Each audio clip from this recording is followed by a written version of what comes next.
That's something engayaziyo ku-Kaizer Chiefs. Abantu bePirates always bakhalela into eyi-one, bakhalela utyiwa, utyiwa bona. So iyazibhida ke loo nto uba bakhale xa ingaba abantu abatyiwayo, because abanye abasalali ezindlini, abanye baluze neemoto. Unzima zizikhalo nje naselokishini asonwabi. Abantu bePirates bahleli bekhalela thina uba sithetha gqithi, but kodwa bingaba abantu bebethetha gqithi. Why always sithi beKaizer Chiefs babingaba bebewinile kunjani xa besithi thina?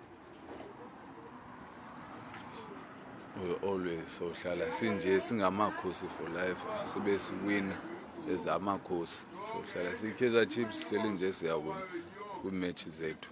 Amakhosi abuyile, Orlando Pirates ifuna ukuthi kuni Kaizer Chiefs is back now, sibuyile back as amakhosi for life. Abuyile amakhosi, nihlale nisilindele.